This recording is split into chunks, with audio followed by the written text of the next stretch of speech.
They, my. You know, I heard a story. Apparently, they're putting the band back together. After 30 years, they're starting the Federation over again. Now,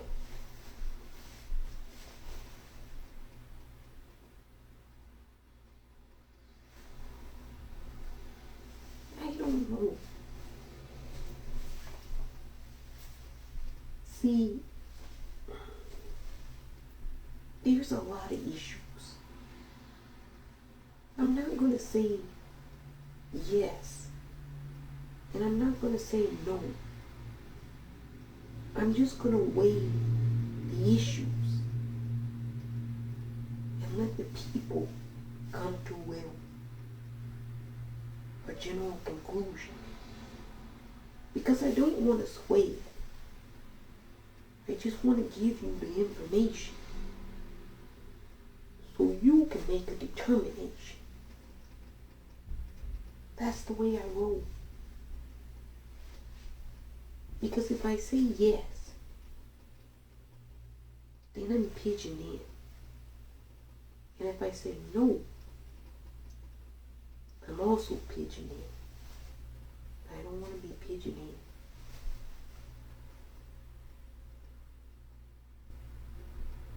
You gotta look at this.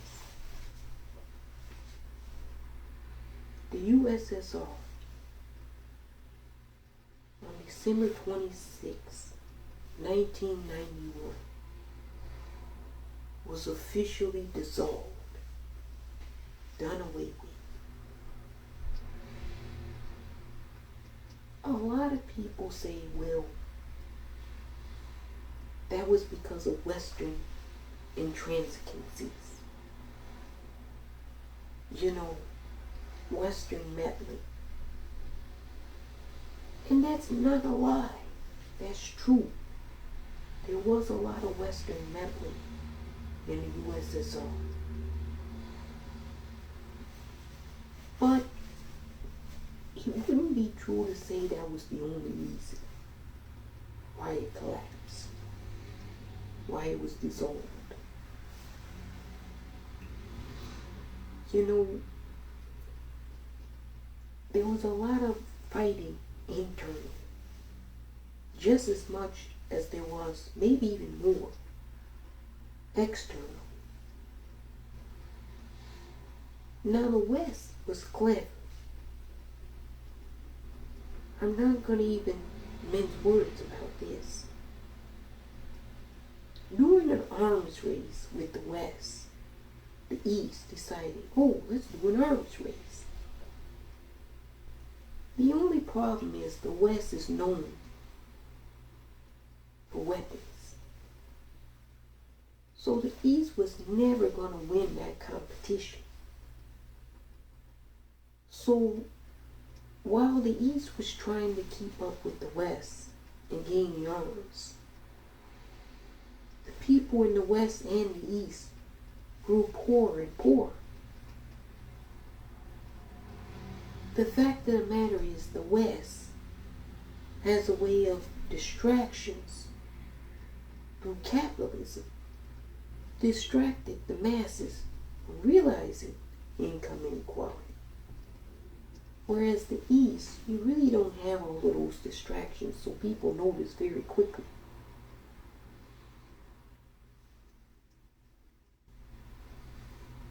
Neither the West nor the East really, in essence, did communism. Because the East never got around to the redistribution part. In large part, they never did. You can say that the workers got a better deal. This is true, they did. But there wasn't any redistribution. And there wasn't something that we now know about that we didn't really know about back then. There wasn't any reconciliation. Reconciliation is relatively new. It's a new concept, relatively, on the scene. We knew about reunification. We knew about redistribution. But nobody talked about reconciliation. I'm telling you, nobody. And that was one of the big central elements to the East being dissolved. You know, if you got a lot of people always arguing and fighting, and the way you resolve your arguments and fight is if the other person has a gun and they shoot you before you can shoot them, that's not reconciliation. And that kind of thing has been going on in, well, the motherland, Russia. It's been going on forever. Altercations and disputes solved only through violence. Now, you could say that the revolution itself was violent. And this is true. But I don't think some people ever got out of that mindset of violence. People say Lenin and Stalin were both murderers. This is true. But Lenin and Stalin are both two separate individuals. Lenin, for all the negative things that I know people will say, you wouldn't have any workers' rights in this whole system that you now have if it wasn't for Lenin. Lenin invented the 8-hour work week. Before that, you worked till you dropped. There was no limits to your work. So I just want people to know, when you talk about workers' rights, it was because of the revolution. Because you had that same bullshit over here. You know, the thing they don't want to teach about. Slavery. You didn't have any workers' rights in the system, whether you were in the East or the West. You had the tyrannical ruling families who worked you from sun up to sundown and didn't feed you. You didn't have a 30-minute lunch break. You couldn't go to the bathroom. You couldn't do anything. It's still horrible, the working conditions. But if you think they're bad now, can you imagine what they were prior to the revolution? So as much as people, especially conservatives, want to rag against Lenin and the atrocities that Lenin rightfully committed, I don't dispute it. I don't condone it, but I don't dispute it. Please, this is not going to be a lopsided pile on the East without any chastisement of the West. When Lenin and Stalin were committing their atrocities, you had America and the West committing its atrocities. There were lynchings in America, where hundreds of thousands of individuals showed up to lynch another human being. So this whole game of morality, capitalism is perfectly beautiful. And it was always sunny in Philadelphia. And over there in the USSR, they were torturing and murdering children. We're not gonna play those type of bullshit games because you can't do it.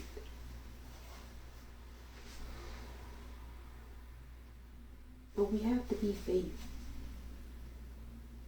The USSR, if the folks who were part of the Federation didn't like it, it's bound to dissolve.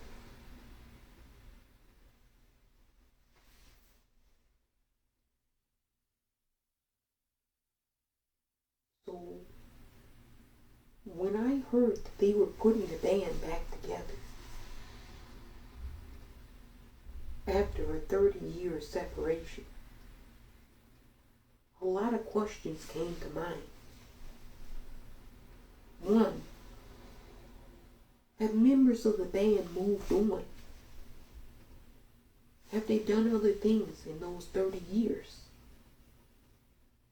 You know, if you have a band of 10 members, one's a drummer, one's a saxophonist, the other's a singer, 5 are dancers. You gotta go to each one of those members after 30 years. And you gotta ask them, hey, how's it going? Make small talk, you know. How's it going? How you been doing? Do you have a family? Oh yeah, you got a family. How many children? Oh, you got that many children. What do they do? You gotta make small talk. And then you hit, after a while, then you bring it up. Hey, I know it's been a while. It's been 30 years. Are you interested in maybe coming back to the band? I'm thinking about restarting the band. Then you get a long, awkward pause, silence. And you're like, waiting. And then you hear like a muffled, well, I don't think I can do it.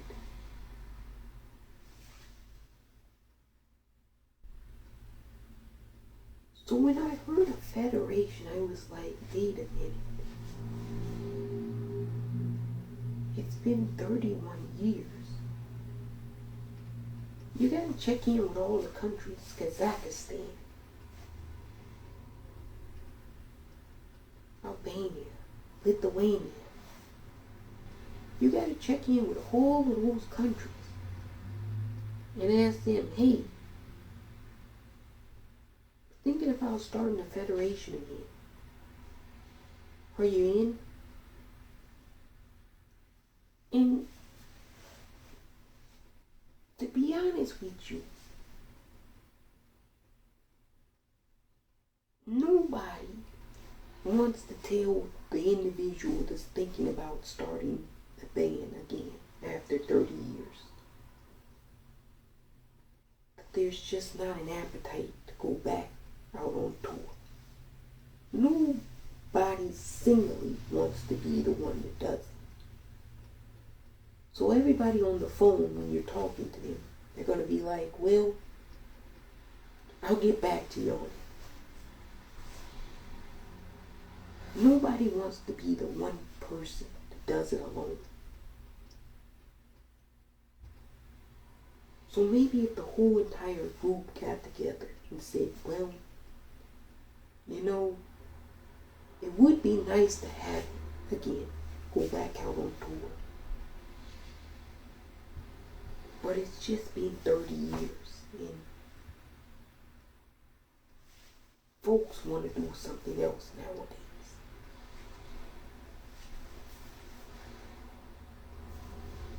You gotta think, 30 years and people want to join a federation. They want to start a federation again. Interesting. Now, I'm not going to bemoan anybody's character here, but I find it interesting that in certain people's winter hours, they want to start a federation again. Well, also, you gotta ask yourself, has there been any work put in to do repair in those 30 years?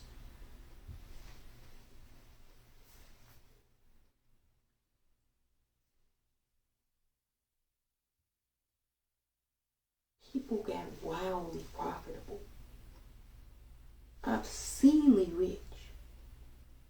Families, whole groups of people get obscenely rich.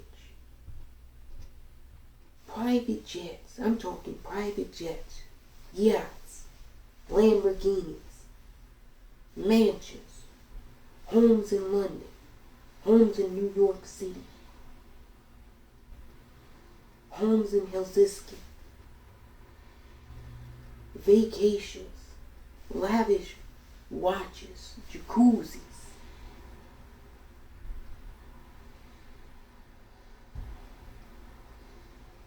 But you know what else happened?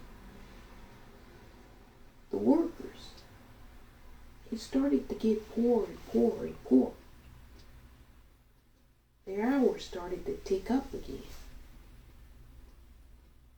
It's sort of kind of like, well, the people that want to start the Federation again and are upset that it dissolved don't realize the reason the Federation came into existence was because of, well, corrupt families with obscene amounts of wealth. So it's also kind of suspicious that an individual worth $200 billion wants to start the Federation that was sort of kind of against obscene wealth. I'm just saying it's suspicious.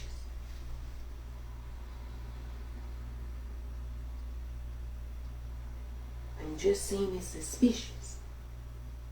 I'm not impugning anybody's motives because I don't know. I'm saying it's suspicious.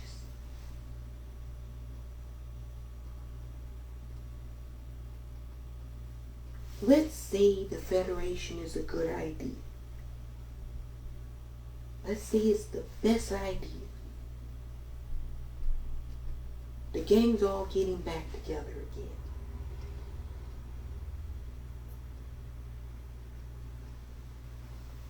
Now you gotta try to get an audience.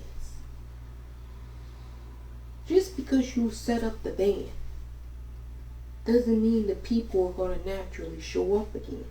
It's been 30 years. A lot of people have forgotten your tracks, your music. They're like, let's start the Federation again. A lot of the younger people, they don't remember anything about a federation. They're like, we just want to see new faces. We want innovation. And you motherfuckers are talking about you want to set up a federation again. So there's going to be a real disconnect between the people. Even if all the leaders decided they wanted to set up a federation. The people are going to be like, and what the fuck is the federation going to do for me? And I wouldn't blame them for asking that. The first time it was obvious. You were going to give workers rights. You were going to redistribute wealth. So if you reset up something again, you gotta have a new offer that you're selling the people. I've heard none of this shit. None of it.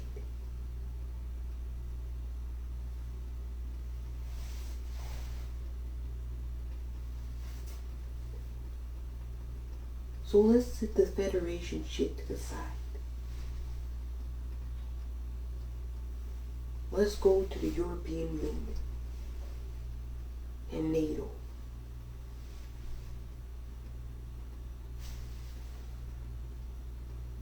Remember, I'm trying to stay neutral in this. West versus East.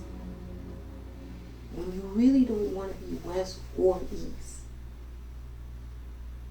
And they're both tugging at you like a tug of war.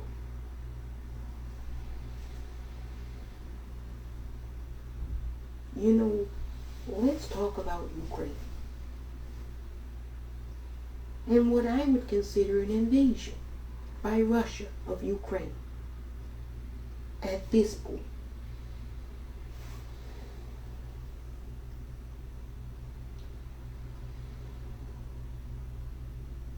The invasion was said to have occurred because Ukraine was going to join NATO.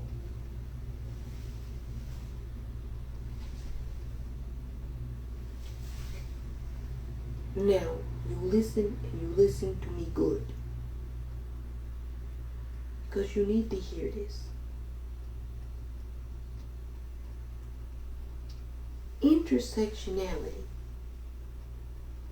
was something that was not taught in communism when some of these individuals were young. Because they still have not mastered the concept of intersectionality. No greater case exists than this shit.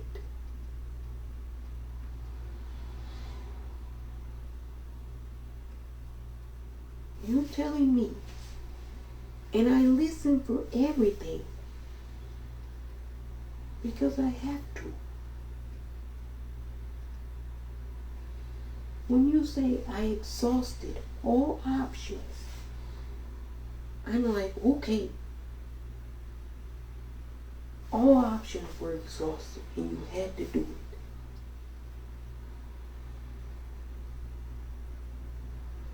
When you say I exhausted all options,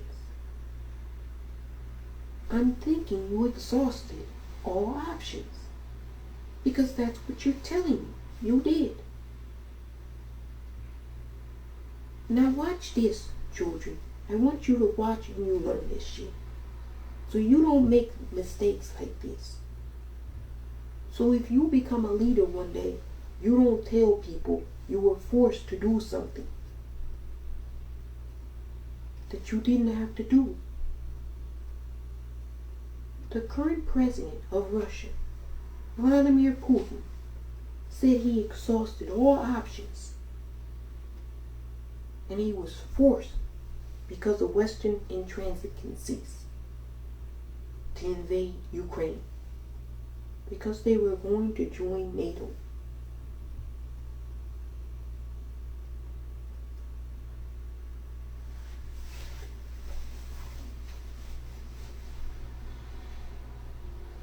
You know, I looked at the room. It was all men in that room. They were all wearing masks. They were all men in that room. There were no women. No non-binary individuals. They were all men in that room. I'm talking about right after he chose to invade. He met with business leaders. The oligarchs. They're all men. Now, misogyny runs deep in capitalism and communism. Remember, you exhausted all options. Ring, ring, ring. Who is this? It's the Purple People's Hour. I'm going to tell you how I would have done. because you exhausted all your options. I'm going to tell you how I would have done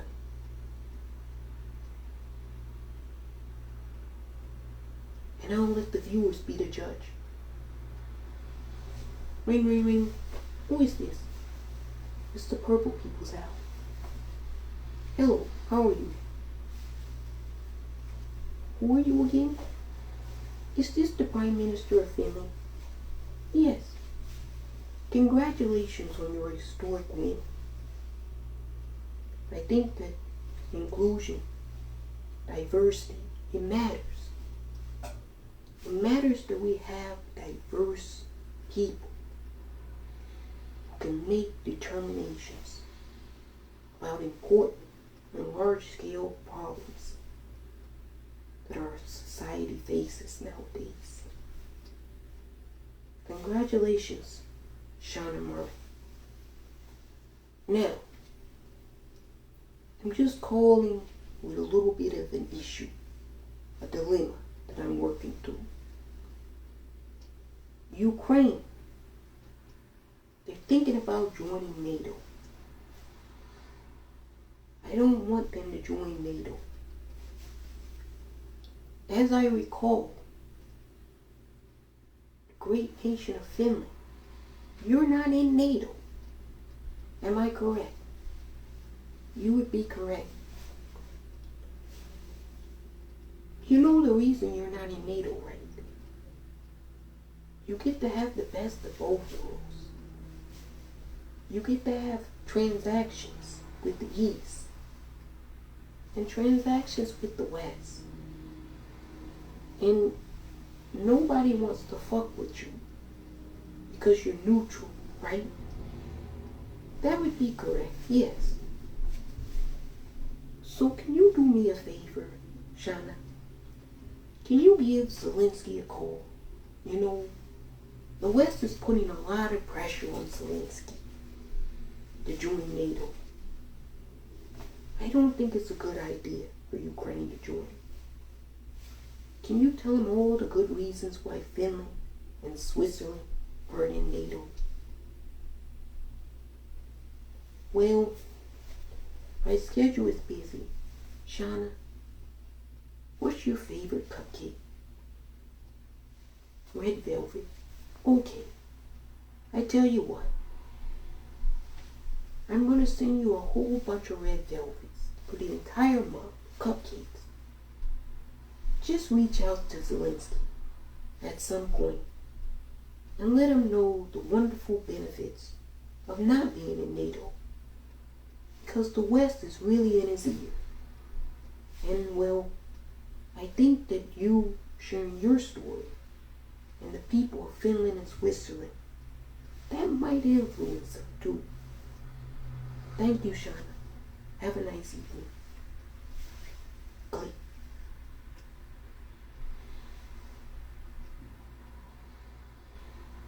You know, I don't think that occurred. So you didn't exhaust all options. But I knew that you didn't exhaust all options when you said it. When you told your people. So, right there, having Finland speak about why they weren't in NATO to Ukraine could have combated anything that the United States was telling Ukraine as to why they should join NATO.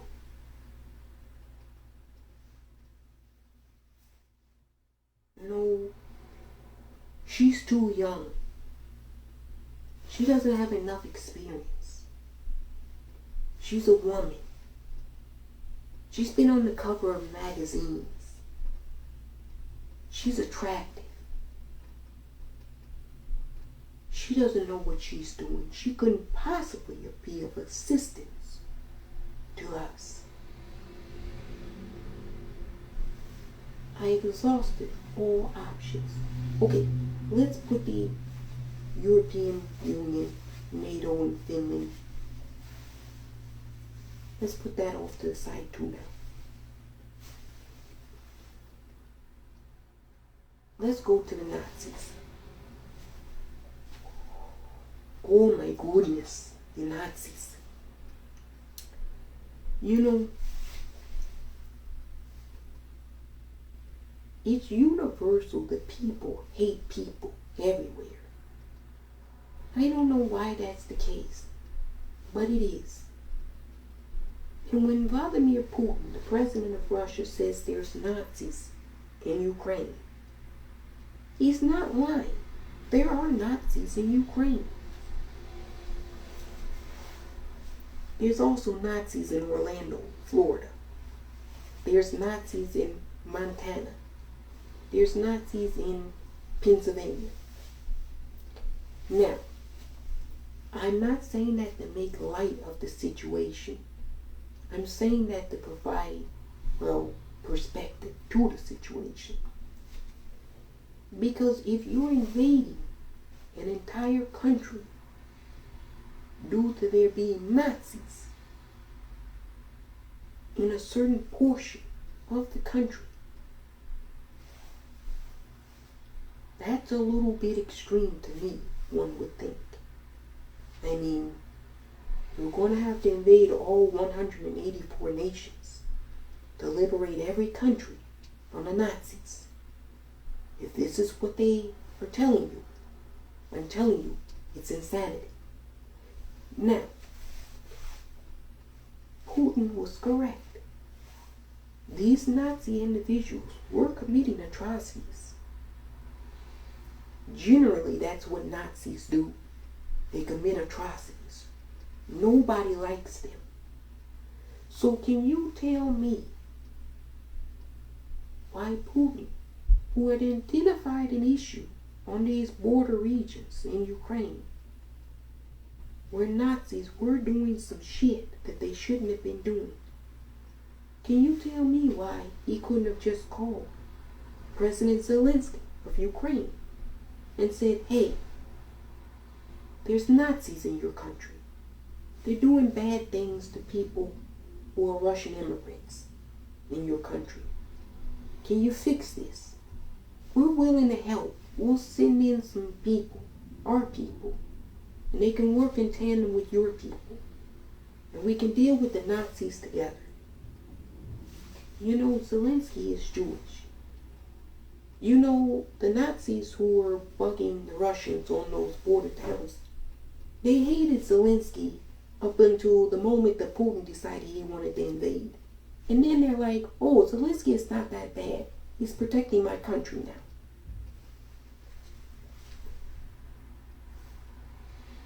Was there any negotiation to work to get this done?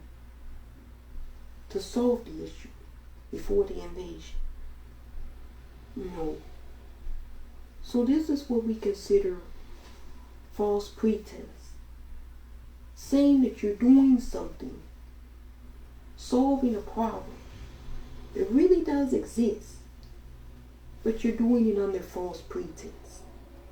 Knowing that, well, you're not really going to solve that issue. There's a much larger issue that you want to solve. Because if you were going to solve that issue, you would have worked with the individual that was closest in that proximity to the problem to solve it in a collaborative manner. False pretense. Now wait a minute. The border towns that are pro-Russia, we're sick of these Nazi separatists pulling bullshit. The Russian troops come in. The separatists, they start fighting with the Russian troops. The Russian troops crush the separatists. They've been gone from the border towns now. Now the people in the border towns, they're like, okay, we got Russian troops. We got rid of the Nazis. What are you still doing here? Boom, the internet goes off. Oh, mighty coincidence that the internet goes off. people start asking simple questions. You notice you don't hear anything about the border towns anymore. You hear about Kiev. The internet's off. Because the people in the border towns were bamboozled, were hoodwinked, tricked. You see, the president of Russia told the people in the border towns, we're coming to clear the Nazis out. We're coming to get rid of the people who've been persecuting you. And the people in the border towns went, yay, yay. Finally, it's about time. Zelensky wasn't doing shit. Now, you gotta keep in mind, Zelensky is brand new and doesn't know a lot of shit. And then, the shit that he does know, you can only fix so much. It's kind of like saying that, well, your local Congress member is responsible for the shit that those folks did in Orlando. You know that's not true. But that's what Russia was saying, nonetheless. They get in there. They clear out the people. Folks are going, wait a minute. You're still here. Russia is that way. Why are you still here? And why are you pointing guns at us now? Because they started asking questions. So they started pointing guns at them. They're like, wait a minute. What's going on here? Boom, the internet goes off. You know that in the border towns, they don't know very much about the invasion of Kiev. Because there's no more Twitter. There's no more internet. There's no more Facebook. So nobody can communicate in the border towns with the rest of Ukraine. So for all you know, the people who were pro-Russia at the very beginning of this might not be so much pro-Russia anymore. Now that they don't know what's happening. You know, if you got internet, and then all of a sudden you don't have internet, and you start asking the Russian troops, hey, what's going on? This is day number 7 without internet. Why no internet? Well, you know, people are not stupid. They're going to start reasoning that something's up. And that's happening en masse. That's why the internet was cut. I'm just saying. So you got hoodwinked and bamboozled. I'm sorry to say. It wasn't about clearing out Nazis. No. So let's set that one aside too. So NATO, the Federation, and the Nazis. All bullshit. So what is it really then? You gotta understand the individual that you're dealing with. You know, we started this whole thing to get rid of that lunatic from Mar-a-Lago in the West. Insane. Unhinged. Batshit crazy. All types of insanity. And we got rid of him in 2020. But you know, there was a maniac from Moscow that sort of kind of propped him up and did all kind of shit to get him elected. And was doing all kind of shit in 2020 to get him re-elected. And the maniac from Moscow is Putin. The lunatic from Mar-a-Lago is Trump. And you know, the maniac from Moscow It's a little bit more clever, more deceptive than the lunatic from Mar-a-Lago. So he'll tell the audience that he's speaking to exactly what they want to hear. What is the truth, but is shrouded in, well, deception. And you know, you have to be really good to do that. And Putin is really good. You're dealing with somebody that's a judo master that's been in office for 22 years, seen 5 different U.S. presidents, and played each judo move brilliantly. When it's a Republican president, oh, you hem and you haw. You laugh and you have a nice time. And you move your troops a little bit closer to the country you want to invade. When it's a Democrat president, you invade the country that you move your troops close to.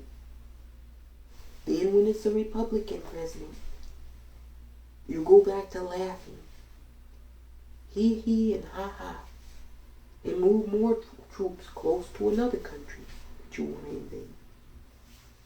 And then when it's a Democrat, you invade the country. This is brilliant, asymmetrical judo chess moves. Brilliant. Very genius-like. Let me ask you something. Let's pick up the Federation thing again. Even if the end goal is to truly have the Federation, which I think partially is the case, you know, he said that it's the greatest strategic blunder of the 20th century. The collapse of the Soviet Union. The greatest strategic blunder. So if it is the Federation, and you want to be in charge of the whole kit and caboodle, I'm just going to ask a question. Bombing hospitals in Ukraine, terrorizing the children, having refugees running to different countries, threatening Finland and Switzerland. I mean, well, there's not going to be too much of a federation if you bomb everybody in it.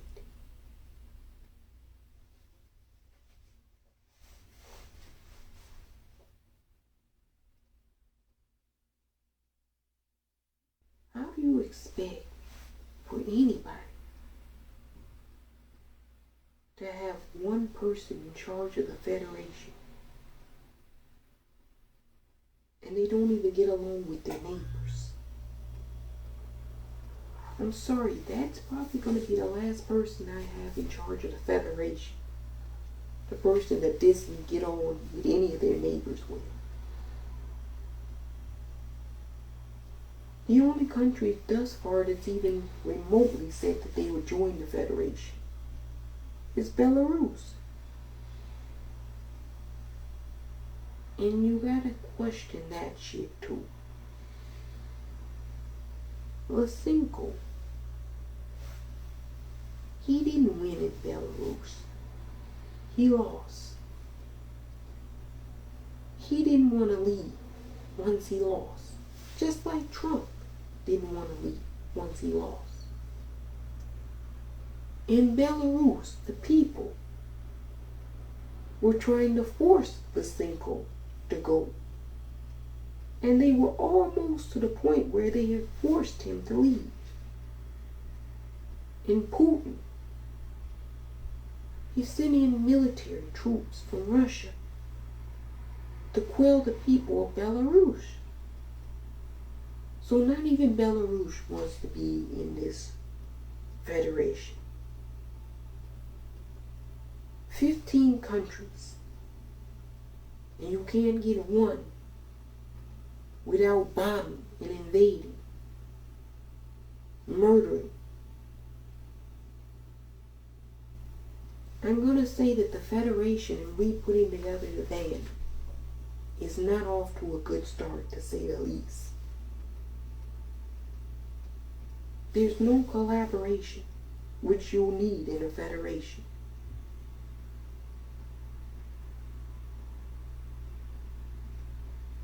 There's no consent of any of the people in any of the 15 countries that are like dying to go back to the Federation.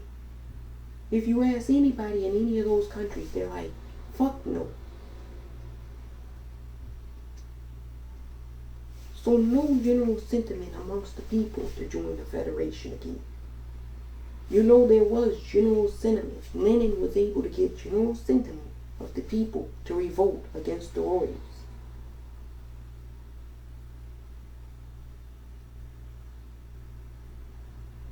I don't even think Christ could go to those 15 nations and say, hey, let's start a federation again. You get laughed out of the room. Nobody wants to do no fucking federation again, man. I'm just saying.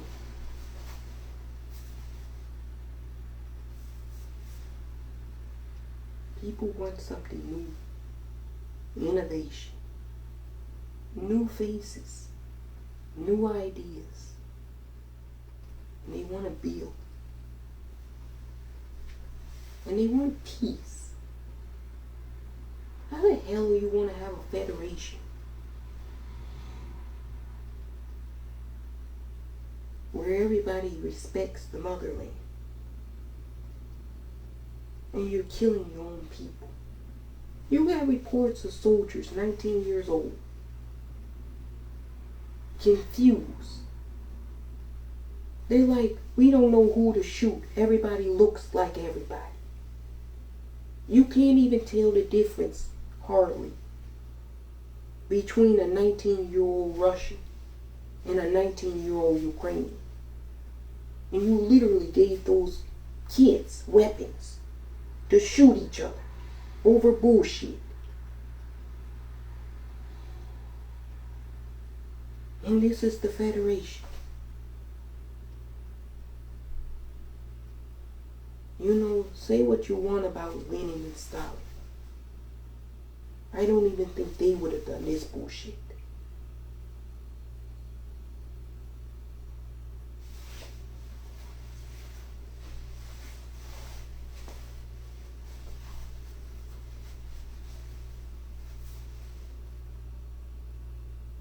The West enabled this bullshit. I'm just going to say. So the West doesn't come out of this looking clean either. For years, this kind of behavior has been enabled. And it's still to this day being enabled. Those oligarchs. They have homes in London. They have homes in New York City. They have bank accounts in Switzerland, in Finland, in London. The West has enabled this bullshit. So don't try to act like you're perfect about this shit. You fed the beast. Literally. You housed their money.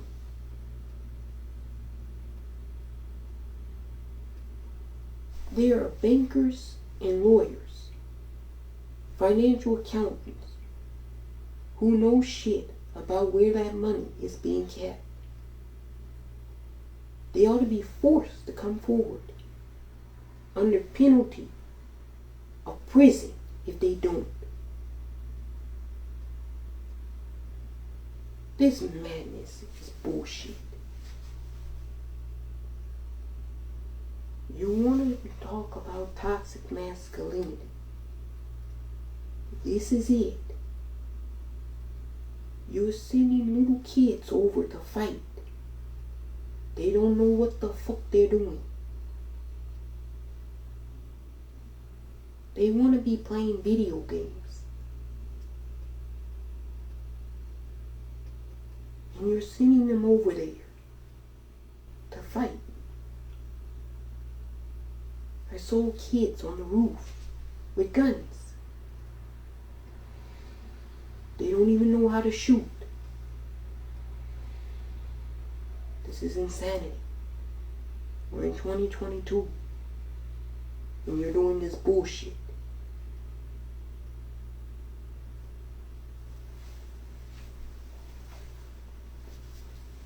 Cut all the money. You do a deep forensic accounting in Norway, Finland, Holland, Switzerland. Any money that's been moving, it gets cut. Anybody that's associated, we're freezing. The seafood. You know, Russia was doing very well with seafood. It has a huge seafood business and industry.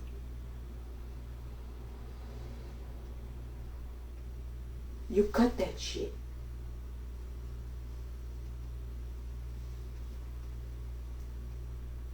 But the oligarchs, just like the royals, they're still going to be eating good.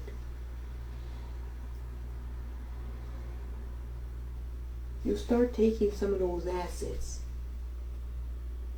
in the West. You seize property. You seize Lamborghinis. You seize yachts. This bullshit has to end.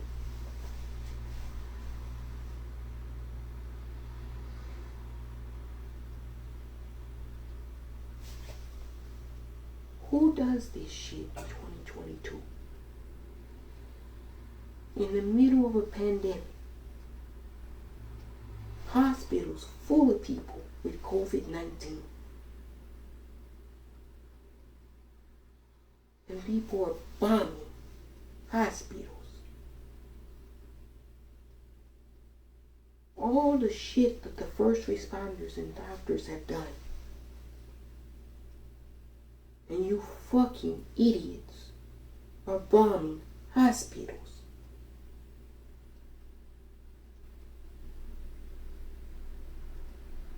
You can't make this shit up. China, please do not follow suit. Anybody that has a vision of one world governance where you're running things, let me break some news for you. If you start killing your own people, nobody else is going to respect you, because you don't even respect your own people.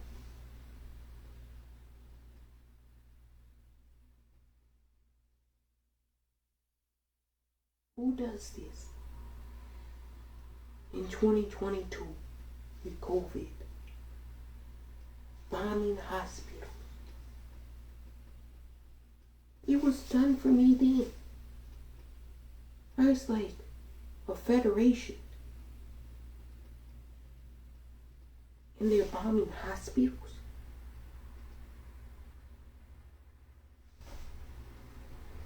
Insanity. This is when you have too much rigidity. You're just rigid and dogged. And you surround yourself with sycophants. And anybody that questions anything is a traitor. Is a spy.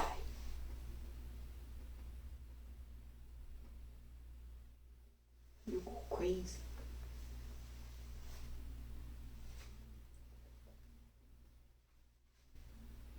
You know, I don't know who thought it was a good idea to put the band back together, to say a federation. Word on the street is all you need is reconciliation and decentralization. Nobody needs to be like under one person. Fly the same flag. That bullshit Western nationalist bullshit. The party is always in your heart. That's where it belongs, in your heart.